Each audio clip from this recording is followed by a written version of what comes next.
ओम गणेशाय नमः। आप सभी का मेरे चैनल पर पुनः स्वागत करता हूं। आशा करता हूं कि आप सभी स्वस्थ होंगे। महादेव की कृपा आप सभी पर सदैव बनी रहे। ये वीडियो सिंह यानी कि लियो के लिए बहुत विशेष है क्योंकि वीडियो है जुलाई अगस्त सितंबर 2025 के त्रैमासिक राशिफल के बारे में। मेरे चैनल पर विस्तृत रूप से मासिक राशिफल आते हैं। साप्ताहिक राशिफल में चंद्रमा के गोचर पे आधारित विवेचन करता हूं और यथासंभव जो बाकी ग्रहों के गोचर होते हैं उन पे वीडियो आती ही है, लेकिन इन सब में से जो त्रैमासिक राशिफल होते हैं अति विशेष होते हैं क्योंकि इसमें आने वाले 3 महीनों में ग्रहों का क्या प्रभाव रहेगा, क्या बदलाव रहेगा, इन सब की विवेचना की जाती है। और जो सच में ज्योतिष का लाभ उठाना चाहते हैं, जिनको पता है कि ज्योतिष कोई जादू टोना, कोई चुटकी बजाकर रातों रात करोड़पति बन जाना, वैसा नहीं होता, बल्कि ज्योतिष एक मार्गदर्शन का टूल है। ग्रहों की स्थिति को समझकर अपने जीवन को उसके हिसाब से जीना ही असल में ज्योतिष का तात्पर्य है। और जैसा मैंने कहा, जो लोग समझते हैं इस चीज को, ग्रहों की ऊर्जा को समझना चाहते हैं, उसके अनुसार अपने जीवन को जीना चाहते हैं, उनके लिए त्रैमासिक राशिफल अति विशेष होता है। और यकीन मानिए, जो 3 महीने का कालखंड है जुलाई अगस्त सितंबर 2025, इसमें बहुत कुछ घटित हो रहा है। अगर कुछ व्याख्या करूं हाइलाइट्स की, तो जुलाई के महीने में शुक्र पर शनि का प्रभाव आ जाएगा। इसका इम्पैक्ट रहेगा बहुत ज्यादा। शनि वक्री हो रहे हैं, वहीं बुध भी वक्री हो रहे हैं, ये भी जुलाई के महीने में रहेगा। और शुक्र और गुरु की जोड़ी भी बन जाएगी जुलाई के महीने में। अगस्त का की बात करें, मंगल यहां पे आ चुके होंगे। शनि और मंगल का समसप्तक योग होगा, एक दूसरे के आमने सामने होंगे। सूर्य अगस्त के महीने में ही राहु केतु एक्सिस में फंसेंगे। वहीं बुध जो वक्री हुए थे जुलाई में, वो मार्गी हो जाएंगे। और सितंबर का महीना तो बहुत खुद बदल देगा। सितंबर में 2 ग्रहण लग रहे हैं, एक चंद्र ग्रहण लगेगा, एक सूर्य ग्रहण लगेगा। मंगल शनि का षडाष्टक योग होगा। और एक प्रकार से सूर्य नीच अभिलाषी हो जाएंगे। बहुत कुछ घटने वाला है इस कालखंड में, और इसका क्या प्रभाव रहेगा, इन सभी चीजों की विवेचना करने का मैं प्रयत्न करूंगा अपने स्तर पर। यदि आपकी लग्न राशि या चंद्र राशि से है, दोनों ही गाइडेंस के लिए इस राशिफल को देख सकते हैं। जहां से ज्यादा सूट करता है, रिलेट करता है, वहां से इसको ऑब्जर्व कीजिए। व्यक्तिगत तौर पे मेरा मानना है, लग्न राशि से देखेंगे तो अच्छा है। इन केस नहीं पता आपको अपनी लग्न राशि, तो आप अपनी चंद्र राशि से भी इसको देख सकते हैं। शुरू करते हैं इस अत्यंत महत्वपूर्ण राशिफल का। शुरू करते हैं जुलाई के महीने के साथ। 29 जून को एक गोचर हुआ था शुक्र का, लेकिन जैसे मैंने पिछली बार त्रैमासिक बनाया था अप्रैल मई जून का, तो मैंने कहा था कि शुक्र का गोचर अंत में हो रहा है, तो अगले महीने से जुलाई से उसको हम देखेंगे। तो शुक्र आपके 10वें घर में यानी कि वृषभ में अपने ही राशि में 29 जून को आ गए थे, तो जुलाई से प्रभाव यहीं से रहेगा। पहली बात तो यह है कि वह अपने ही भाव में है, केंद्र भाव में है। केंद्र का स्वामी तो राजयोग बनता है, और यह पंच महापुरुष योग भी बन रहा है। मालवीय नाम का तो बहुत अच्छा है, और वह तीसरे घर के स्वामी है। ये भी उपचय भाव, ये भी उपचय भाव, इन दोनों का मिलन, और वह भी 10वें घर में तीसरे घर का स्वामी। सबसे पहले तो कार्यों में पूर्णता आती है, कई अटके हुए कार्य पूर्ण हो सकते हैं, कार्यक्ष क्षेत्र में आगे बढ़ने का मौका मिलता है। 10वें घर के स्वामी 10वें घर में, वो भी एक बहुत अच्छी अवस्था में। और 7वें घर के स्वामी का भी देखना, 10वें से 10वें भाव के स्वामी शनि देख रहे हैं। यह इंडिकेट कर रहा है कि प्रमोशन के बहुत अच्छे योग हैं आपके, जब तक शनि वक्री नहीं होता 13 तारीख तक। तो लेट्स से कि अगर जुलाई के शुरुआती भाग में ही आपका प्रमोशन की बातचीत चलती है, तो चांसेस काफी हाई हैं कि आपका प्रमोशन इस महीने में हो सकता है। बस हाँ, इस चीज का ध्यान देना है कि शुक्र का प्रभाव 10वें घर में है। मैं हमेशा कहता हूं, ऑफिस पॉलिटिक्स भयंकर रहती है, तो ऑफिस पॉलिटिक्स को थोड़ा सा कंट्रोल कीजिएगा।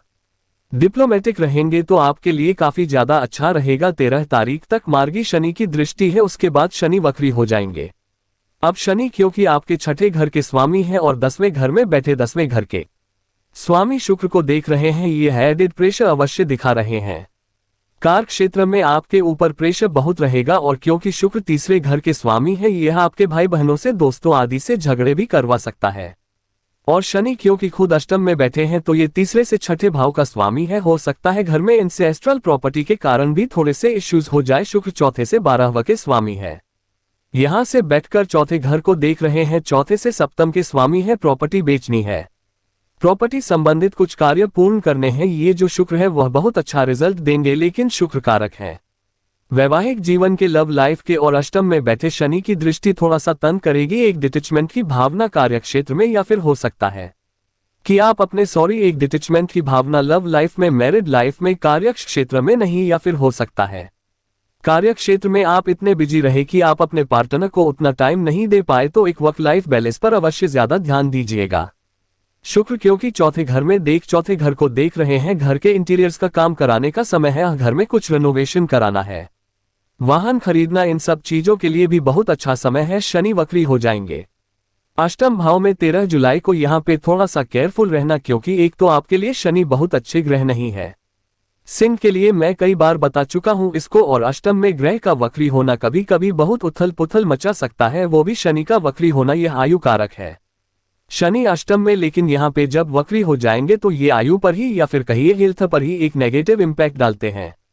13 जुलाई के बाद हेल्थ पर काफी प्रभाव रह सकता है शनि, क्योंकि छठे घर के स्वामी है, विपरीत राजयोग बना रहे हैं। एक ग्रह जो विपरीत राजयोग बना रहे और वक्री हो जाए, वो बहुत स्ट्रांग हो जाता है। तो छठे घर के स्वामी बहुत स्ट्रांग हो रहे हैं। 8वें घर में पैतृक संपत्ति का कोई मामला चल रहा था, उसको सॉल्व करने के लिए, कोई और लीगल केस चल रहा था, उसको सॉल्व करने के लिए बहुत अच्छा टाइम है।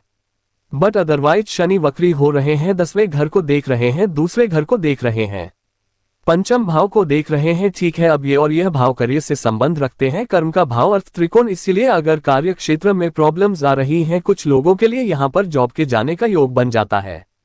अष्टम में बैठा एक ग्रह, वह भी शनि, वह भी वक्री हो गए, वो भी सिंह के लिए, तो ये कुछ लोगों के लिए जॉब जाने का योग बन सकता है।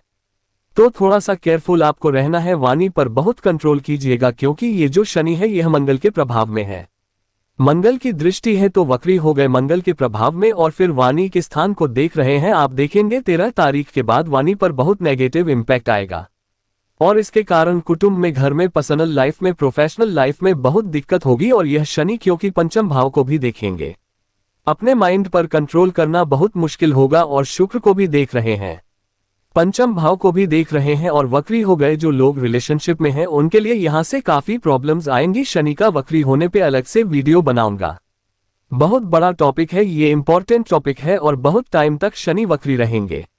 19 नवंबर तक, मुझे डेट नहीं याद, लेकिन जुलाई से लेकर नवंबर तक वक्री है। तो ऐसा शनि वक्री लंबे टाइम तक रहते हैं, पूरा इसके पीछे एस्ट्रोनॉमी है। लेकिन यहाँ पे इन सब चीजों पर बहुत ध्यान देना है। इसके बाद सूर्य का गोचर होगा, कब होगा? 16 जुलाई को, और सूर्य आ जाएंगे आपके लग्न भाव में, यानी कि सिंह में, और यहाँ पे वो सूर्य आ जाएंगे आपके 12वें घर में, कर्क में, और यहाँ पे वो बुध आदित्य योग बनाएंगे। लग्न के स्वामी का 12वें घर में आना एक प्रकार से बहुत श्रेष्ठ या बहुत अच्छा नहीं माना जाता। यहाँ पर सेहत पर नेगेटिव इम्पैक्ट पड़ सकता है, यहाँ पर हेल्थ पर बहुत बुरा प्रभाव पड़ सकता है। अच्छी चीज यह है कि धनेश और लाभेश के साथ बैठे हैं सूर्य। धनेश और लाभेश कौन हुए? आपके बुध। तो ये इनवे पैसों के लिए अच्छा हो सकता है, आपका गुप्त धन का सोर्स है, कोई विदेश से पैसा आपका आता है तो यहाँ पे ठीक है। लेकिन लग्नेश का 12वें घर में जाना ये सेहत पर एक नेगेटिव इम्पैक्ट दे सकता है। तो जब ये सूर्य का गोचर 1 महीने का होगा, 15-16 तारीख के आसपास, यहां से आपको अपनी सेहत पर बहुत ध्यान देना है। लेकिन हाँ, कोई पैसों के संबंध में काम अटक रहे थे वह अच्छा, इवन लग्नेश 12वें घर में है और धनेश और लाभेश के साथ है। जो लोग जॉब चेंज करना चाहते थे, विदेश में जॉब ढूंढ रहे थे, उनके लिए भी अच्छा योग है। इसके बाद होगा 18 तारीख को बुध का एक बदलाव। क्या बदलाव होगा? राशि नहीं बदलेगी, लेकिन वह वक्री हो जाएंगे। अब यहाँ पे केयरफुल रहिएगा, किस चीज में? बुध क्या है? धनेश है, लाभेश है। तो पैसों के मामले में, इन्वेस्टमेंट के मामले में बहुत केयरफुल रहना है। और यह शनि से त्रिकोण में है, त्रिकोणीय संबंध बन गया। यकीन मानिए कुछ लग्नों के लिए शनि बुध का वक्री होना बहुत सेंसिटिव होगा। इनमें से एक सिंह लग्न है, तो बहुत सेंसिटिव टाइम रहेगा। वाणी से लेकर सोचने की क्षमता, हर चीज पर इसका नेगेटिव प्रभाव होगा। गलत जगह पर पैसा लगाएंगे, गलत लोगों पर भरोसा करेंगे, कुटुंब में प्रॉब्लम्स आ सकती है, और एक प्रकार से आपकी इमेज पर भी प्रहार हो सकता है। तो ये कुछ समय है जहां पर दोनों ही वक्री हो रहे हैं। बुध आई थिंक अगस्त 11-12 अगस्त तक वक्री रहेंगे। तो ये जो 202 दिन है ना, 18 जुलाई से अगस्त के 10-12 तारीख तक, ये बहुत सेंसिटिव वाला टाइम है, क्योंकि 2 ग्रह वक्री हैं, दोनों एक दूसरे से त्रिकोण में है, और एक अष्टम में बैठा है, एक 12वां घर में बैठा है। आप फ्रीक्वेंटली चेंजेस लाना शुरू कर देंगे, ये भी करना है, वो भी करना है, और इस चक्कर में कई गड़बड़, कई गलतियां करना शुरू कर देंगे। ये वक्री ग्रह जो 2 हो रहे हैं ना, इस पर बहुत इम्पैक्ट पड़ेगा। बुध जैसे मैंने कहा लाभेश है, धनेश है, धनेश होने के नाते वाणी पर कंट्रोल, प्रोफेशनलिज्म पर बहुत ध्यान देना है, गलत जगहों पर पैसा नहीं लगाना, और लालच से भी बचना है। और क्योंकि शनि और बुध का एक त्रिकोणीय संबंध है, कभी कभी यह व्यक्ति को उदासीनता की तरफ भी ले जाता है। यह ऐसा टाइम है जब आप बहुत जल्दी हताश भी हो जाएंगे, लेकिन एट द सेम टाइम आप बहुत सारी चीजें एक साथ शुरू करने का प्रयत्न करेंगे जिसमें फिर बाद में चलकर नुकसान खाएंगे। तो इन सब चीजों पर विचार कीजिएगा। एक गोचर और होगा इस महीने, वो होगा 26 जुलाई को। वो होगा शुक्र का। शुक्र आके बैठ जाएंगे आपके 11वें घर में, गुरु के साथ उनका योग हो जाएगा। अच्छा है। 10वें घर के स्वामी 11वें घर में आ रहे हैं और आ रहे हैं यहाँ पर गुरु के साथ। दोनों की अपनी में तो वापस आपस में नहीं बनती, लेकिन गुरु क्या है, अष्टमेश है, और शुक्र क्या है, दशमेश है। अगर जिनको जॉब चेंज करना था, बहुत शुभ योग है। और अगर जॉब जिनकी नहीं लग रही थी, जॉब चली गई थी, आपकी नहीं लग रही थी, बहुत शुभ योग है। गुरु इसके साथ ही पंचमेश भी है। और शुक्र क्या है, पंचम से 11वें के स्वामी और लग्न से 11 व बैठे हैं। स्टूडेंट्स को लाभ और लव लाइफ में भी जो दिक्कतें आ रही थी वो भी दूर होंगी। और सप्तम से त्रिकोण में गुरु शुक्र की जोड़ी, जहां पर गुरु का प्रभाव सप्तम पर है और गुरु शुक्र का साथ लेकर बैठे हैं, यह विवाह के भी अति उत्तम योग और बिजनेस के भी अति उत्तम योग बना देते हैं। गुरु शुक्र का 11वें घर में मिलन, दोनों नैसर्गिक शुभ ग्रह, यानी कि जीवन में बहुत रिसोर्सेस प्राप्त होंगे, जीवन में नए मौके प्राप्त होंगे और कई इनकम के सोर्स खुल सकते हैं। कई रुके हुए अटके हुए कार्य आपके पूर्ण हो सकते हैं। तो गुरु शुक्र की जोड़ी महीने के अंत में जाते जाते बहुत अच्छा रिजल्ट देके जाएगी। दोनों का प्रभाव पंचम पर है, तो विचारों में भी एक शुभता रहेगी, क्रिएटिविटी भी रहेगी। स्टूडेंट्स के लिए भी बहुत अच्छा रहेगा। और जो लव लाइफ में थोड़ा सा नेगेटिव इंपैक्ट आया था, उसको भी ठीक करने का प्रयत्न करेंगे। गुरु शुक्र की जोड़ी पंचम पर, जिसमें से शुक्र एक तीसरे घर के स्वामी है, बृहस्पति पंचम के स्वामी हैं, तीसरे पंचम से 11वें के स्वामी शुक्र। तो ये संतान प्राप्ति का भी अच्छा योग बनाता है। जो केतु का प्रभाव है, उसको ये दोनों ग्रह ओवरपावर करने की कोशिश करेंगे। तो अच्छा, इसमें एक प्रभाव राहु का भी है, तो ये तो बहुत अच्छा है। राहु का प्रभाव और गुरु शुक्र 11वें घर में, यकीनन बहुत ज्यादा धन की प्राप्ति, बहुत ज्यादा अनएंसिपेटेड अनएस्टिमेटेड लाभ हो सकते हैं, लेकिन लालच से बहुत बचना पड़ेगा। मैंने बुध की बात करी थी, बहुत सारी चीजें एक साथ मत स्टॉप कीजिएगा, उसका नेगेटिव इंपैक्ट पड़ सकता है। एक और गोचर होगा इस महीने 28 जुलाई को, पर मंगल का है, थोड़ा सा बड़ा टॉपिक है, इसलिए मैं उसको अगस्त में कवर करूंगा। तो महीना वैसे देखा जाए थोड़ा सा अच्छा है, थोड़ा सा बुरा है। जो भी चीजें मैंने कही उन पर ध्यान दीजिएगा। इस महीने सेहत के दृष्टिकोण से एसिडिटी, इन्फेक्शंस, पेट के रोग, नसों की प्रॉब्लम्स, ये बहुत तंग करेगी। जिनको कार्डियक प्रॉब्लम है या जिनको लिवर की प्रॉब्लम्स है, उनको विशेष ध्यान यहां पर देना पड़ेगा। चलते हैं अगस्त के महीने की तरफ। अगस्त का महीना विशेष है, बुध मार्गी हो जाएंगे तो थोड़ी स्थिरता आएगी। बहुत ज्यादा कुछ बड़ा भी नहीं हो रहा, क्योंकि सितंबर में बहुत कुछ होगा, तो एक स्थिरता का अनुभव भी होगा।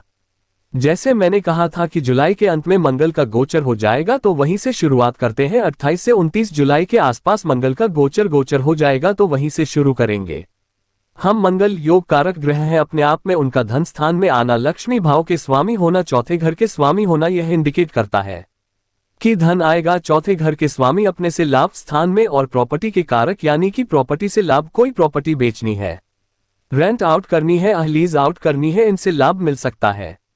प्रॉपर्टी बेच के भी लाभ मिल सकता है। और चौथे घर के स्वामी धन स्थान में, ये घर में भी पैसा आता हुआ दिखा रहा है, यानी कि आपके कुटुंब में, आपके घर में भी पैसा आएगा। भाग्य भाव के स्वामी है, धन स्थान में आ रहे हैं, यानी कि धन बढ़ेगा, धन का आगमन बढ़ेगा। बस ध्यान ये देना है कि जो मंगल है ये शनि के इम्पैक्ट में है और यह शनि वक्री है। तो अब अच्छा, दूसरे घर के स्वामी बुध भी वक्री है और दूसरे घर पर एक ग्रह का प्रभाव है जो खुद वक्री है और मंगल आ गए। शनि मंगल कंस्ट्रक्टिव एंड डिस्ट्रक्टिव। पहले अच्छी चीजों की बात करते हैं। अष्टम में वक्री शनि विपरीत राजयोग बनाकर बैठे हैं, मंगल पर प्रभाव है। जो आपके योग कारक ग्रह हैं, कोई बहुत जटिल कार्य अटक रहा था, कार्य क्षेत्र में हो, बिजनेस में हो, धन का हो, प्रॉपर्टी का हो, उसको सॉल्व करने का मौका मिलेगा। कुछ इनकन्वेंशनल आउट ऑफ द बॉक्स चीजें करने का मौका मिलेगा। इवन करियर में भी मेजर चेंज लाने का अवसर प्राप्त हो सकता है। लेकिन वाणी के भाव के स्वामी वक्री बुध, वाणी पर जैसा मैंने कहा मंगल आए हैं।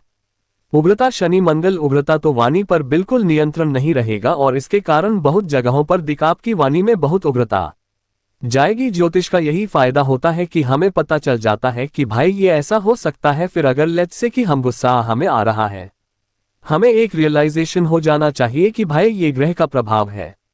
अपने आप को सीमित कर लो, संयमित कर लो। कुटुंब में मंगल, कुटुंब भाव में मंगल का आना और कुटुंब के स्वामी का 12वां घर में होना, ये कुटुंब में हेल्थ इश्यूज भी दिखाता है। मंगल का प्रभाव इंजरी सर्जरी भी दिखाता है, तो घर में किसी को इस प्रकार की दिक्कतें भी हो सकती है। और क्योंकि शनि सप्तमेश है और मंगल यहां पर आकर क्या बना रहे हैं, मंगल दोष। मैं हमेशा बताता हूं दूसरे भाव का मंगल भी मंगल दोष होता है। और सप्तमेश अष्टम में वक्री है। मैरिड लाइफ में तो बहुत ही ज्यादा नेगेटिव टाइम होगा। मैरिड लाइफ में बहुत बड़े लड़ाई झगड़े, यह वो टाइम है जब अचानक चीजें एस्केलेट होकर डिवोर्स तक पहुंचती है, तो थोड़ा केयरफुल रहना है। यह अर्थ त्रिकोण भी है। कार्य क्षेत्र में भी गुस्सा बहुत आएगा, काम अच्छा करेंगे लेकिन गुस्सा बहुत रहेगा, तो इसके कारण नेगेटिव इंपैक्ट पड़ सकते हैं। बहुत केयरफुल रहने की आपको आवश्यकता है। वाणी पर बहुत कंट्रोल कीजिए। यह मंगल पंचम को भी देखेंगे, शनि भी पंचम को देख रहे हैं। यह उग्रता, यह वक्री लव लाइफ पर बहुत इंपैक्ट पड़ेगा। और जो गर्भवती महिलाएं हैं इस टाइम पर उनको बहुत केयरफुल रहना है। और आपकी संतान की सेहत के लिए भी थोड़ा सा नेगेटिव टाइम है। और क्योंकि मंगल और शनि का प्रभाव पंचम पर है, यह अष्टम से देख रहे हैं या दूसरे से देख रहे हैं कि कनेक्शन भी बता रहा है। वाणी पर कंट्रोल नहीं, कुछ भी करेंगे बिना सोचे समझे और उग्रता बहुत रहेगी। मंगल का एक प्रभाव अष्टम पर भी है जहां पे वक्री शनि है, यह इंजरी का योग बनाता है। बहुत केयरफुल रहेगा, गुप्त शत्रुओं को बहुत एक्टिवेट कर देगा। और मंगल का एक प्रभाव नवम पर भी है। मंगल का एक प्रभाव अष्टम पर भी है, यानी कि नवम पिताजी का सन और नवम से 12 पर शनि का प्रभाव जहां पे ऑलरेडी है। यह पिताजी की सेहत के लिए भी अच्छा नहीं है, इंजरी हो सकती है, तो थोड़ा सा केयरफुल रहना पड़ेगा। ये मंगल का गोचर क्योंकि योग कारक ग्रह है तो धन आदि में लाभ देंगे, लेकिन बाकी प्रभाव भी तो होते हैं ना। वाणी पर और इन सब चीजों पर बहुत नियंत्रण रखना पड़ेगा आपको। 11 अगस्त को बुध मार्गी हो जाएंगे, अच्छा है। थोड़ा सा जो वाणी पर कंट्रोल जाएगा वह वहां से ठीक होगा। और धन आदि के मामले में बाकी जो कंफ्यूजन चल रही थी वह भी थोड़ा सा दूर होना शुरू हो जाएगी। 17 अगस्त को राहु केतु के एक्सिस में फंस जाएंगे। कौन? आपके लग्नेश सूर्य का गोचर होगा, आपके लग्न भाव में आकर बैठ जाएंगे। यह इंडिकेट करता है हेल्थ इश्यूज और इंजरीज। फिर से अभी मैंने मंगल शनि की बात करी, अष्टम में शनि वक्री है। मंगल का प्रभाव अष्टम पर और अष्टम भाव चोट चपेट भी दिखाता है। इसका छठा भाव मेन होता है, लेकिन ये थोड़ा सा कभी कभी अचानक से सडन इंजरीज फॉल ये दिखाता है। अब क्योंकि लग्नेश भी केतु के साथ आ गए, यह मंगल केतु का प्रभाव देखिए, लग्नेश भी केतु के साथ है। ये स्पेसिफिकली इंजरीज के सर्जरीज के योग बनाता है। थोड़ा केयरफुल आपको रहना पड़ेगा अब, क्योंकि कुंडली में बहुत योग होते हैं। एक्सीडेंट्स आदि के पर अगर एक्सीडेंट प्रोन है, आप इंजरी प्रोन है, आप मांगलिक ही है, आप कुंडली में भी आप मांगलिक है। मंगल का केतु का बहुत प्रभाव है लग्न पर, लग्नेश पर, तो यह वो 1-1.5 महीना का टाइम है। आपको बहुत चोट लगेगी, बहुत इंजरीज होंगी, तो थोड़ा केयरफुल रहिएगा। लेकिन एक चीज है कि लग्न का लग्नेश का अब ठीक है, एक वो इंजरी का प्रभाव आदि देंगे, लेकिन लग्नेश तो है, लग्नेश लग्न में आ रहे हैं और केतु के साथ बैठ रहे हैं। और यहां पर अगर हम देखें तो राजयोग जो बना रहे हैं सूर्य, तो स्टूडेंट्स के लिए बहुत अच्छा टाइम है, रिसर्चर्स के लिए बहुत अच्छा टाइम है, टेक्निकल फील्ड में जो काम करते हैं उनके लिए बहुत अच्छा टाइम है। और इवन अगर आपका बहुत टाइम से कोई सरकारी जॉब का प्रोसेस चल रहा था, तो यहाँ पे सरकारी जॉब भी प्राप्त हो सकती है। लेकिन हाँ, सूर्य केतु के साथ है, सरकारी बाधाएं भी थोड़ी आ सकती हैं। जो लोग बिजनेस आदि करते हैं, सूर्य केतु साथ में बैठे हैं, ये ज्ञान प्राप्ति का भी समय होता है और एक प्रकार से अपने अंतर्मन को झांकने का भी टाइम होता है। लेकिन पुनः मंगल दोष बना हुआ था, मैंने कहा सूर्य भी अब सप्तम को देखना शुरू कर दिया, राहु बैठे हैं ऑलरेडी, तो यह मैरिड लाइफ के लिए अगस्त का महीना काफी अच्छा नहीं दिख रहा। काफी प्रॉब्लम्स ज्यादा यहाँ पे आ सकती हैं। सेहत का बहुत ज्यादा ध्यान दीजिएगा और पुरानी चीजों पे मत जाइएगा, यहाँ पे बहुत बार होगा आप पुरानी चीजों को सोचना शुरू कर देंगे और उसके कारण जो अपना प्रेजेंट है उसको खराब करेंगे। तो बहुत ज्यादा विचार इन सब चीजों पर आपको करना है। इसके बाद शुक्र का गोचर होगा और शुक्र कहां पर आ जाएंगे, आपके 12वें घर में बहुत अच्छा स्थान है उनका, मैं हमेशा बताता हूं। यहाँ पे वो करीबन 9 दिन के लिए बुध के साथ भी बैठेंगे। अब शुक्र आपके दशम के स्वामी है और 12वें घर में है, बुध आपके अर्थ त्रिकोण और लाभ स्थान के स्वामी है। पैसों से इंपैक्ट आ गया, करियर से इंपैक्ट आ गया, तो 12वें घर में 10वें घर का स्वामी और धन और लाभ स्थान का स्वामी, यह विदेश से पैसा तो दिखाता है। जो लोग MS बड़ी आदि में काम करते हैं उनके लिए बहुत अच्छा है। इसके साथ ही विदेश में जॉब ढूंढने का भी अवसर दिखा देता है। शुक्र आपके तीसरे घर के स्वामी है, 12वें घर में, यह विदेश की यात्राएं, धार्मिक यात्राएं भी दिखाता है। और यहां से बैठकर दोनों क्योंकि छठे घर को देख रहे हैं, कोई पैसा अटका हुआ था, लीगल कार्यों में पैसा अटक रहा था, वह कार्य भी पूर्ण हो सकता है। 12वें घर के शुक्र व्यक्ति को लग्जरीज दिलाते हैं और 12वें घर के शुक्र व्यक्ति को अपने इच्छाओं को पूरा करने का जज्बा देते हैं। तो ये भी बहुत अच्छा है, आपके लिए बहुत शुभ है। बुध अब मार्गी हो चुके हैं।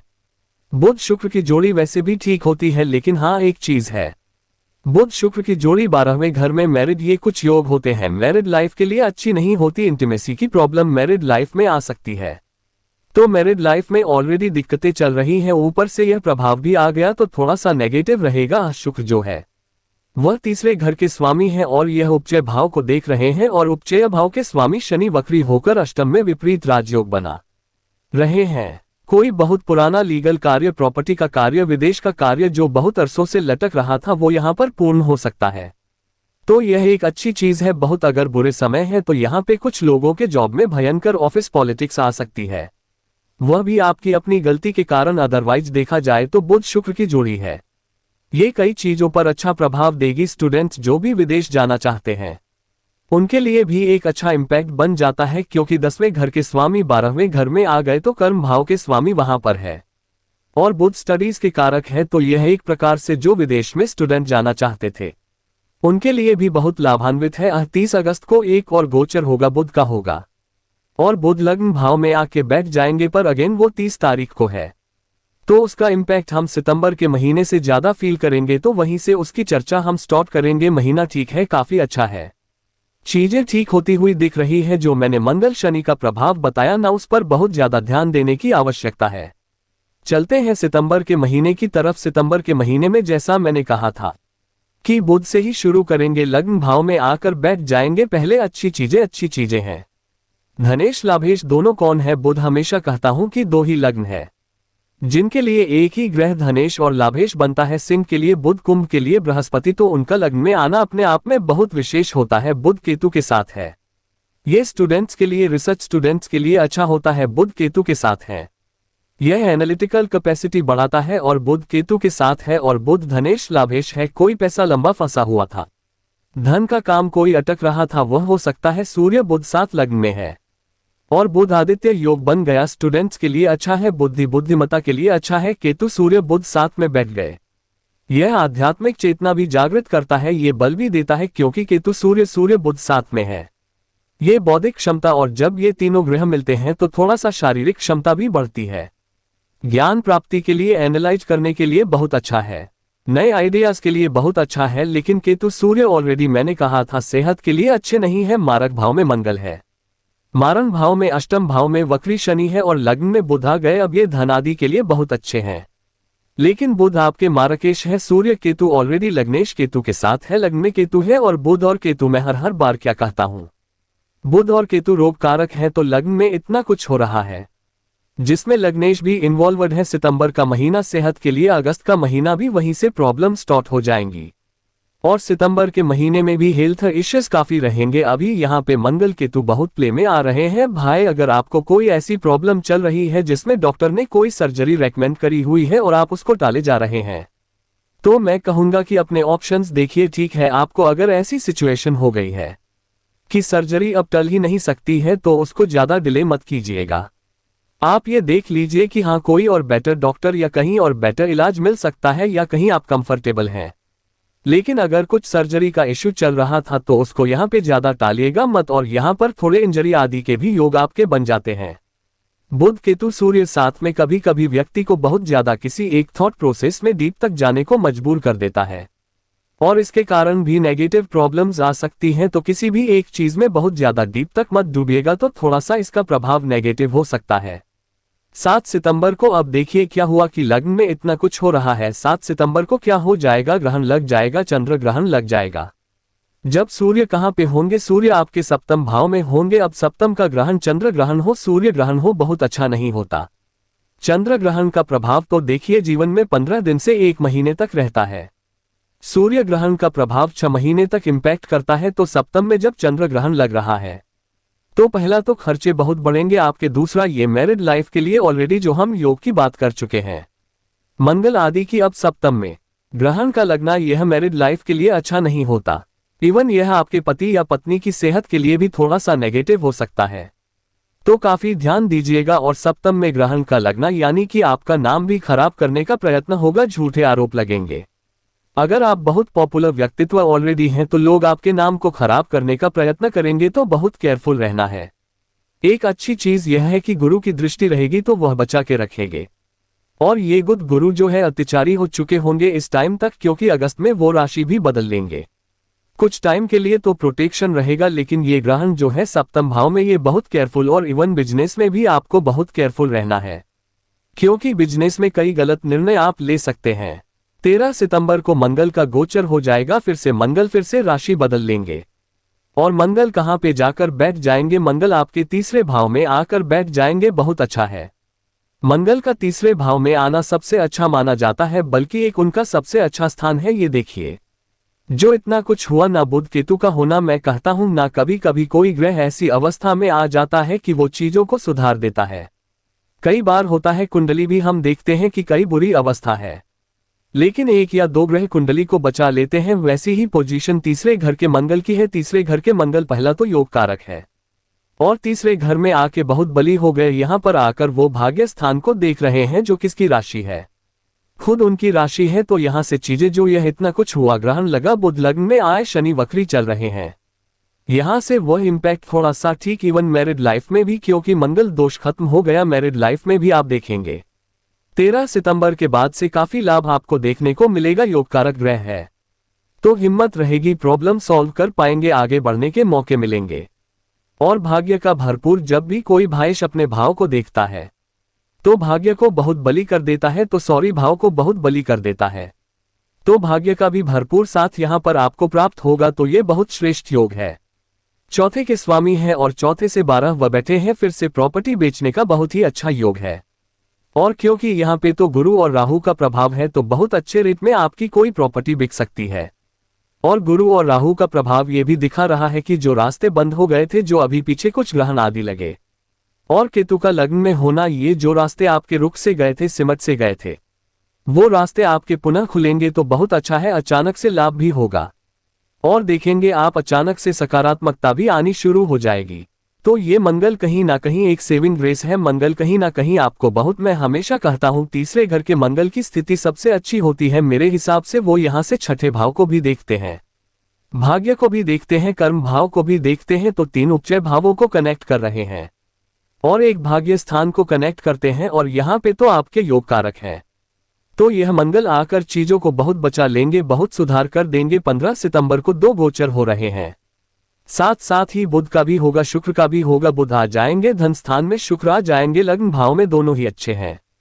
कुछ कुछ चीजों के लिए बुरे भी हैं। पहले बुध की बात, बुध के बुध तो बहुत अच्छा प्रभाव दे रहे हैं। बुध अपनी ही राशि में आ रहे हैं, वो भी अपनी उच्च की राशि में। आपके धनेश है, लाभेश है। धन के दृष्टिकोण से वाणी में जो प्रॉब्लम्स आ रही थी, करियर में जो बाधाएं, बिजनेस में जो बाधाएं आ रही थी, वो सारी बाधाएं दूर होंगी। हाँ, यह है कि वो वक्री शनि की चपेट में होंगे अभी भी, और शनि आपके अष्टम भाव में है, छठे घर के स्वामी है। थोड़ा फ्रस्ट्रेशन रहेगा, वाणी पर थोड़ा कंट्रोल अभी भी करना पड़ेगा, और कार्य क्षेत्र हो या बिजनेस, दूसरे लोगों की गलतियों के कारण ज्यादा भुगतना पड़ेगा।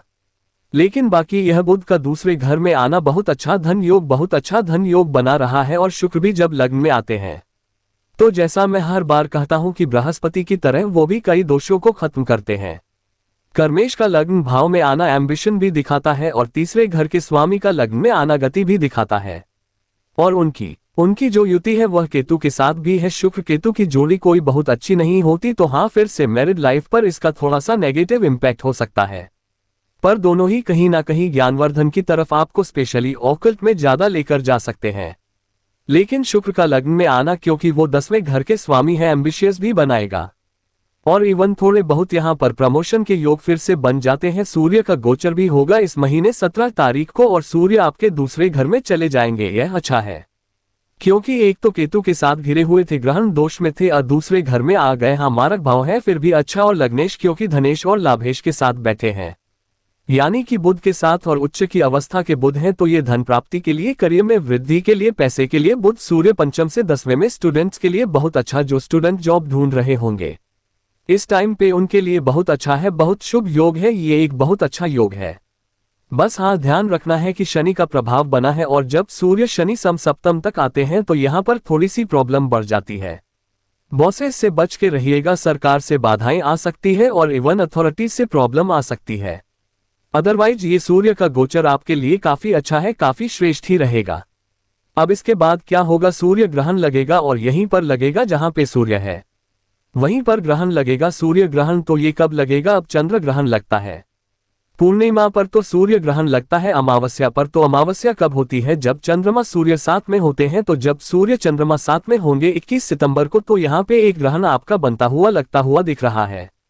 अब ये कुटुंब भाव में धन स्थान में सूर्य ग्रहण देखिए, ग्रहण का प्रभाव भी मंडे लेवल पर तो सूर्य ग्रहण का प्रभाव 6 महीने तक आता ही है, व्यक्ति के जीवन में भी आता है, लेकिन धीरे धीरे करके कम हो जाता है। लेकिन शुरू के जो 15-20 दिन है, बहुत ज्यादा ध्यान देना, यहाँ पर कुटुंब भाव में ग्रहण लग रहा है, यानी कि आपको अपनी वाणी पर, अपने कुटुंब की सेहत पर बहुत ध्यान देना है। यहाँ पे अचानक से परिवार बिखर सकता है, इंसेस्टल प्रॉपर्टी के इश्यूज बहुत आ सकते हैं और गलत इन्वेस्टमेंट के योग बहुत रहते हैं, तो यहाँ पे बहुत केयरफुल रहिएगा। हाँ, यहाँ से सारे ग्रह अष्टम भाव को देख रहे हैं। अष्टम में वक्री शनि है, जो लोग इस टाइम का साधनाओं के रूप में फायदा उठाना चाहते हैं उनके लिए बहुत अच्छा है। जो अमावस्या पूर्णिमा के टाइम तो होते ही है, लेकिन ग्रहण का जो दिन होता है ना, उस दिन मंत्र जाप की जो पावर होती है वो बहुत बढ़ जाती है। कई शास्त्रों ने ये कहा है, कई तंत्र शास्त्रों ने ये कहा है, जो तंत्र के विशेष शास्त्र है उन्होंने कहा है कि ग्रहण वाले दिन किए गए मंत्रों का फलित होना भी बहुत जल्दी हो जाता है, कभी कभी तो वहीं पर फलित हो सकते हैं और उनका जो प्रभाव है वह कई हजार गुना होता है। तो उस दिन ग्रहण वाले दिन मंत्र जाप कीजिएगा और यहाँ से साधनाएं स्टार्ट करना चाहते हैं तो बहुत अच्छा है। लेकिन मारक भाव है, वाणी का स्थान है, सेहत पर भी प्रभाव नेगेटिव पड़ेगा, वाणी पर भी प्रभाव नेगेटिव पड़ेगा।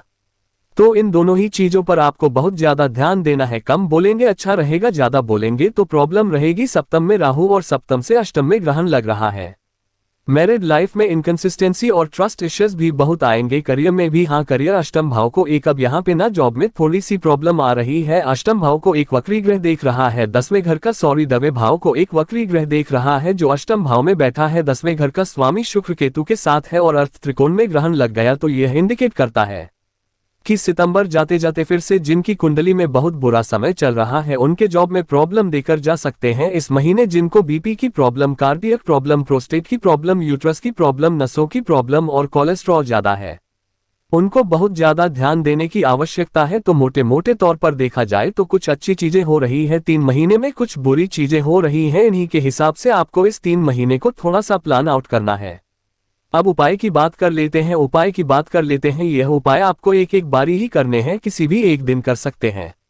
पहला उपाय, किसी भी मंदिर में सतनाजे का दान करना है, 7 प्रकार के अनाज का दान करना है। दूसरा, आपको गौ माता को किसी भी गौशाला में फलों का दान करना है ताकि जो सीजनल फ्रूट्स है उनका ग्रहण गौ माता कर सके। तीसरा उपाय है कि आपको एक पात्र में गंगाजल, जल और इत्र की बूंदें ये डालनी है और सूर्य देवता को अर्पण करना है। अर्पण करने के बाद वहीं बैठकर ओम रुद्र स्वरूपाय नमः मंत्र का 108 बार जाप करना है। अगला उपाय, आपको एक पात्र में गंगाजल, उसमें चंदन का पाउडर और थोड़ा सा कच्चा दूध मिलाकर शिवलिंग का अभिषेक करना है और वहीं पर बैठकर आपको ओम विश्वेश्वराय नमः मंत्र का 108 बार जाप करना है। और लास्ट उपाय, आपको किसी भी भैरव मंदिर में जाकर एक 4 मुखी सरसों के तेल का दिया अर्पण करना है और भैरव चालीसा का 4 बार पाठ करना है। अगर आप ऐसी जगह पर रहते हैं कि आसपास भैरव जी के मंदिर नहीं है तो घर में भी कर सकते हैं। मूर्ति आदि मत रखिएगा, घर में स्मरण करके भैरव जी का कर सकते हैं। यह उपाय करेंगे तो अवश्य आपको बहुत लाभ मिलेंगे। आशा करता हूं कि वीडियो काम आएगी। चैनल पे नए हैं, सब्सक्राइब कर लीजिए, वीडियो को लाइक कर लीजिए। मिलता हूं आप सभी से अगले वीडियो में। जय श्री राधे।